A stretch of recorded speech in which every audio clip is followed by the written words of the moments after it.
മനുഷ്യനെ ബലി കൊടുത്ത് ദേവതകളെ പ്രീതിപ്പെടുത്തുന്ന ചടങ്ങിനെക്കുറിച്ച് നിങ്ങൾ കേട്ടിട്ടുണ്ടോ? ഇന്നത്തെ കാലത്തും അങ്ങനെയുള്ള ചടങ്ങുകൾ നടക്കുന്നുണ്ട് എന്നറിഞ്ഞാൽ നിങ്ങൾ വിശ്വസിക്കുമോ? പക്ഷേ മനുഷ്യനെ ബലി കൊടുക്കുന്നതിന് പകരം അതിന് സിംബോളിക്കായിട്ടുള്ള ചടങ്ങുകളാണ് ഇപ്പോൾ നടക്കുന്നത്. അങ്ങനെയൊരു ചടങ്ങാണ് ഉച്ചബലി. ആ ചടങ്ങ് ഒരു ഇല്ലത്തിൽ വെച്ച് നടക്കുന്നുണ്ട് എന്ന് നമ്മൾ അറിഞ്ഞു. നമ്മൾ അവിടത്തേക്ക് ഗൂഗിൾ മാപ്പിൻ്റെ സഹായത്തോടെ ആ ഇല്ലത്തിലേക്കുള്ള വഴി മനോഹരമായിരുന്നു. ഒരു മനോഹരമായ ഒരു പുഴയും ഒരു ഇടുങ്ങിയ പാലവും. ചടങ്ങ് തുടങ്ങാനായി എന്നറിഞ്ഞ് നമ്മൾ അവിടെ അധിക സമയം ചെലവഴിക്കാതെ നേരെ ഇല്ലത്തിലെത്തുമ്പോൾ നമുക്ക് കാണാൻ പറ്റിയ കാഴ്ച, ചടങ്ങ് കാണാൻ വേണ്ടി നമ്മളെപ്പോലെ തന്നെ കുറേ പേർ അവിടെ എത്തിയിട്ടുണ്ട്. ചടങ്ങിനുള്ള ഒരുക്കങ്ങളൊക്കെ ഏകദേശം പൂർത്തിയായിരുന്നു. ഈ ചടങ്ങ് കാണാൻ പോകുമ്പോൾ എന്താണ് ഈ ചടങ്ങ്, എങ്ങനെയാണ് ഇത് നടക്കുന്നത് എന്നൊന്നും എനിക്കറിയില്ലായിരുന്നു.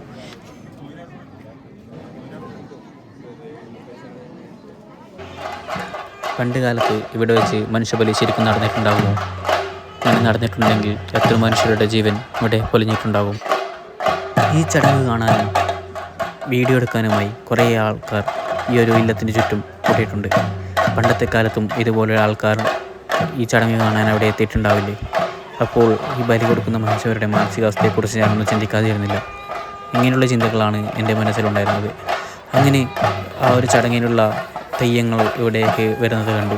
2 വലിയ തെയ്യങ്ങളും ഒരു 5 കുഞ്ഞു തെയ്യങ്ങളും ആണ് വരുന്നത്. ഇങ്ങനെ തെയ്യങ്ങൾ എത്തിയതോടെ ചടങ്ങുകൾ ആരംഭിക്കുവാൻ തുടങ്ങി. 5 കുഞ്ഞു തെയ്യങ്ങളും 2 വലിയ തെയ്യങ്ങളും ഓരോ ദിക്കുകളായി പോയി ബന്ധിച്ചു. നമ്മൾ തെയ്യം കാണാൻ പോകുമ്പോൾ കാണുന്ന അതേ കാഴ്ച തന്നെ, അതേ ആചാരം തന്നെ.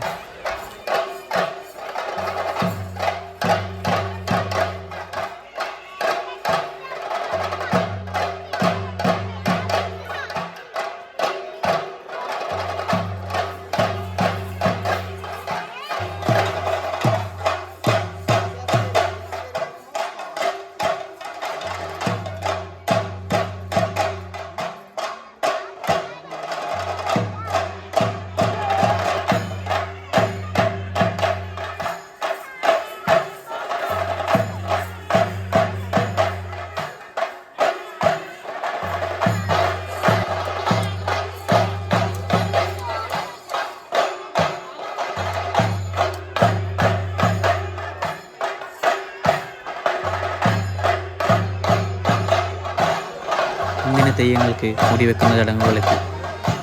ആ സമയത്ത് തന്നെ അവിടെ കുത്തി നിർത്തിയിരിക്കുന്ന പന്തങ്ങൾ ഓരോന്നായി ദീപം തെളിയിക്കുന്നുണ്ടായിരുന്നു. ഉച്ചബലി എന്ന ചടങ്ങ് ആരംഭിക്കുകയായി. അങ്ങനെ അതിനുള്ള തെയ്യങ്ങളുടെ ഒരുക്കമാണ് എനിക്ക് കാണുവാൻ പോകുന്നത്. ഞാൻ മനസ്സിലാക്കിയത് വെച്ച് ആ 2 വലിയ തെയ്യങ്ങൾ ബലി കൊടുക്കുന്ന മനുഷ്യന്മാരായും 5 കുഞ്ഞു തെയ്യങ്ങൾ ബലി സ്വീകരിക്കാൻ വരുന്നവരായുമാണ് കണക്കാക്കുന്നത്.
തെയ്യങ്ങളുടെ ഒരുക്കങ്ങളൊക്കെ പൂർത്തിയായപ്പോൾ ഒരു കൈ വാഴനാര് വെച്ച് ടൈറ്റിൽ കെട്ടുന്നത് കണ്ടപ്പോൾ ഞാൻ ശ്രദ്ധിച്ചു. അതെന്തിനാണ് അങ്ങനെ കെട്ടുന്നത് എന്ന് നോക്കിയപ്പോൾ ആ ഒരു കെട്ടിയ കയ്യിൽ അവർ കത്തി കൊണ്ട് മുറിച്ച് മനുഷ്യരക്തം വരുത്തുകയായിരുന്നു.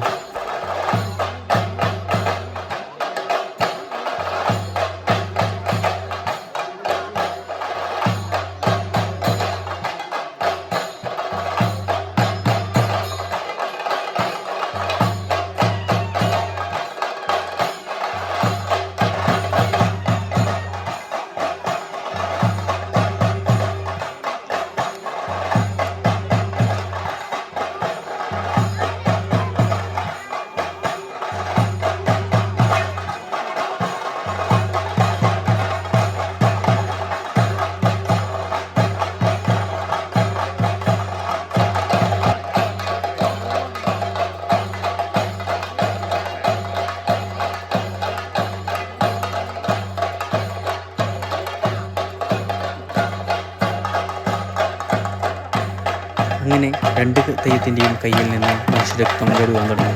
അപ്പോൾ ആണ് തെയ്യം തുടങ്ങിയത്. അങ്ങനെ തെയ്യം ആ ഒരു രക്തവും വെച്ച് തുള്ളുവാൻ തുടങ്ങി. അങ്ങനെ മനുഷ്യരക്തം കൊണ്ട് തുള്ളുന്ന തെയ്യത്തെ ഞാൻ ആദ്യമായിട്ടാണ് കാണുന്നത്. ഇതിൻ്റെ ചടങ്ങിൻ്റെ ഭാഗമാണ് എന്ന് പിന്നീട് അറിയാൻ സാധിച്ചു. മനുഷ്യരെ ബലി കൊടുക്കുന്നതിന് ഭാഗമുള്ള ചടങ്ങായതിനാൽ മനുഷ്യരക്തം വീഴ്ത്തി തന്നെയാണ് ഈ ചടങ്ങ് ചെയ്യുന്നത്. പിന്നീട് നടക്കുന്ന ചടങ്ങുകൾ നിങ്ങൾ നേരിട്ട് തന്നെ കണ്ടു നോക്കൂ.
കർമാദികളും അല്ലേ അസംഗം ദേഹവും പ്രാർത്ഥന പ്രാണായാമം വിശ്വാസം പഞ്ചവിന്യാസം ശ്രീചന്ദ്രധ്യാനം മൂലകങ്ങളാകുന്ന 26 സാധനങ്ങളായിരിക്കുന്ന അതെല്ലാം കർമ്മങ്ങള്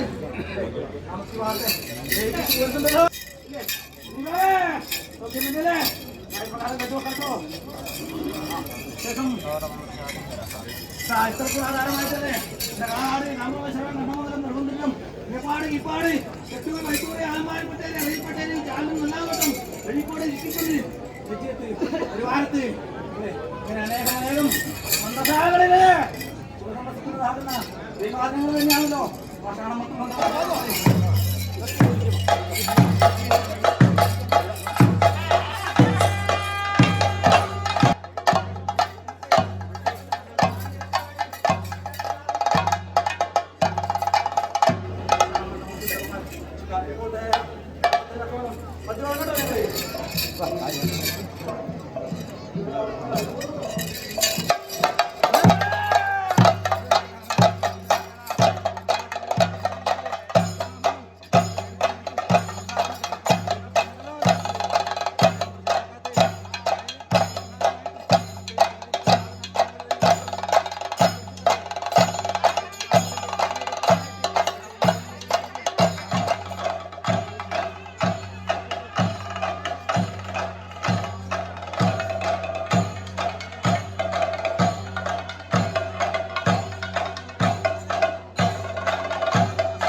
തെയ്യത്തിൻ്റെ അവസാന ഭാഗത്ത് എനിക്ക് കാണാൻ സാധിച്ചത് ഒരു വലിയ 2 ഇലയൊക്കെ വെട്ടി ഒരു മരിച്ച ചടങ്ങുകളൊക്കെ അവിടെ ക്രിയേറ്റ് ചെയ്യുകയാണ്.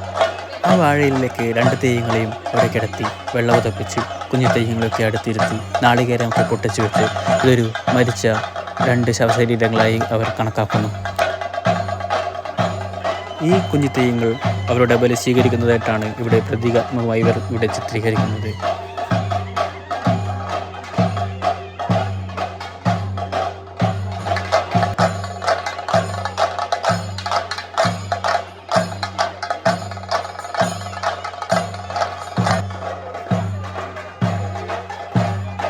ഈ കർമ്മത്തോടെ ഈ ഉച്ചബലി എന്ന ചടങ്ങ് ഇവിടെ അവസാനിക്കുകയാണ്.